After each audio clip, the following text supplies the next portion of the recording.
பிரபல போதைப்பொருள் கடத்தல் மன்னனும் திமுகவினுடைய அயலக பிரிவு முன்னாள் நிர்வாகியுமான ஜாபர் சாதிக் சிக்கியது எப்படி என்கிற பல்வேறு பரபரப்பு தகவல்கள் வெளியாகி இருக்கிறது.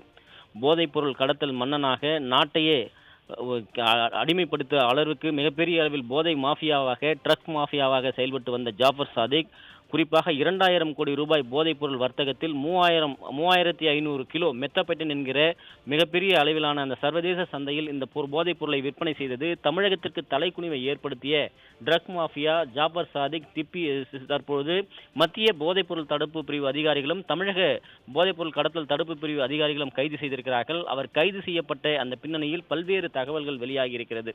போதைப்பொருள் கடத்தல் வழக்கில் திமுகவுடைய முன்னாள் அயலக பிரிவு நிர்வாகி ராஜஸ்தான் மாநிலம் ஜெய்ப்பூரில் இருக்கக்கூடிய நட்சத்திர விடுதியில் வைத்து மத்திய போதைப்பொருள் தடுப்பு பிரிவு அதிகாரிகள் கைது செய்திருக்கிறார்கள். குறிப்பாக இவர் ரயில் மூலமாகவும் கார் மூலமாகவும் பயணித்து ராஜஸ்தான் மாநிலத்தில் இருக்கக்கூடிய ஜெய்ப்பூரில் இருக்கக்கூடிய நட்சத்திர விடுதியில் தங்கியதாகவும் அதே போன்று மத்திய போதைப்பொருள் தடுப்பு பிரிவுடைய உளவு பிரிவு அதிகாரிகள் நோட்டமிட்டதாகவும் அவருடைய செல்போன் எண்கள் மாறி மாறி பல்வேறு எண்களை அவர் வைத்திருந்ததாகவும் அதன் மூலமாக பெறப்பட்ட டவருடைய அடிப்படையில் தான் இவர் சிக்கியிருப்பதாகவும் ஜெய்ப்பூரில் இருந்து வெளிநாடுகளுக்கு தப்பி செல்ல திட்டமிட்டிருந்ததாகவும் தற்போது தெரிய வந்திருக்கிறது. கைது செய்யப்பட்டிருக்கக்கூடிய ஜாபர் சாதிக் டெல்லி அழைத்து வந்திருக்கிறார்கள்.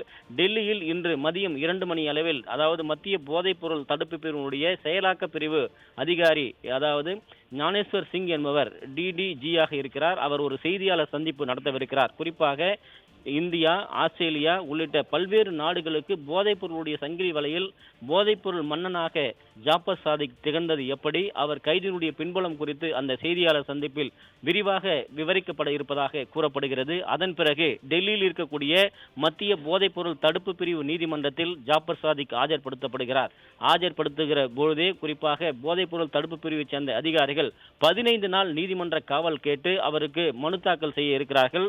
அந்த நீதிமன்ற காவல் அனுமதி நீதிமன்றத்தின் மூலம் கிடைக்கப்பட்ட பிறகு அவரை தமிழகம் அழைத்து வர திட்டமிட்டிருக்கிறார்கள். குறிப்பாக தமிழகத்தில் அரசியல் பிரபலங்களை இவருக்கு அறிமுகம் செய்தவர் யார், அறிமுகம் செய்த உடனாக இவருக்கு அரசியல் கட்சியில் சேர்ந்த மிகப்பெரிய அளவில் அயலக பொறுப்பு வழங்கப்பட்டது எப்படி, இதனுடைய பின்னணியில் யார் யார் இருக்கிறார்கள், இந்த பின்னணியின் ஊடாக திரை பிரபலங்களை இவர் எப்படி அடையாளப்படுத்திக் கொண்டார், அதன் மூலமாக எந்தெந்த பார்ட்டிகளில் இவர்களுக்கு அந்த போதைப் பொருள் விருந்து வைக்கப்பட்டிருக்கிறது. குறிப்பாக சென்னையில் நடைபெற்ற பல்வேறு விருந்து நிகழ்ச்சிகளில் போதைப் பொருள் பரிமாறுவதற்காக மெத்தபெட்டன் என்கிற அரிய வகை போதைப் பொருளையும் அதே போன்று போதை மாத்திரைகளையும் இவர் சப்ளை செய்தார் என்று கூறப்படுகிறது. அந்த சப்ளை செய்யப்பட்ட குடோன்கள் எங்கெங்கெல்லாம் இருக்கிறது, குறிப்பாக போதைப் பொருள் தயாரிப்பதற்காக பேக்கிங் செய்வதற்காக பயன்படுத்தப்பட்ட பகுதி எது, அதில் யார் யாரெல்லாம் ஈடுபட்டிருக்கிறார்கள், அந்த பொருட்கள் எப்படியெல்லாம் விநியோகம் செய்யப்பட்டிருக்கிறது என்கிற மிகப்பெரிய அளவிலான ஒரு விசாரணையை மேற்கொள்வதற்காக தமிழகம் அழைத்து வரப்படுகிறார். தமிழகம் அழைத்து வரப்பட்ட பிறகு அந்த விசாரணை எல்லாம் மேற்கொள்ளப்படவிருக்கிறது. அதே நேரத்தில் இவருடைய சகோதராக இருக்கக்கூடிய முகமது சலீம், அவருடைய நண்பராக இருக்கக்கூடிய 2 பேரும் தலைமறைவாக இருக்கிறார்கள். ஏற்கனவே 3 பேர் கைது செய்யப்பட்டிருக்கிறார்கள். மற்ற 2 பேர் குறிப்பாக இவருடைய சகோதரர் முகமது சலீமும் தலைமறைவாக இருக்கிறார். அவரும் விரைவில் சிக்குவதற்கான வாய்ப்பு இருப்பதாக மத்திய போதைப்பொருள் தடுப்பு பிரிவு அதிகாரிகள் தெரிவித்திருக்கிறார்கள். ஜாபர் சாதிக்கினுடைய கைது என்பது ஒட்டுமொத்தமாக தமிழகத்தில் இருக்கக்கூடிய திமுகவினுடைய முக்கிய புள்ளிகளை கதிகலங்க செய்திருப்பதாக தகவல் வெளியாகி இருக்கிறது. ஏனென்றால் திமுகவினுடைய முக்கிய புள்ளிகளோடு தான் இவர் நெருக்கமாக புகைப்படங்கள் எடுத்துக் கொண்டிருக்கிறார். அவர்கள் நடத்திய முக்கிய பார்ட்டிகளில் தான் இவர் அந்த போதைப் பொருளை விநியோகம் செய்திருக்கிறார்.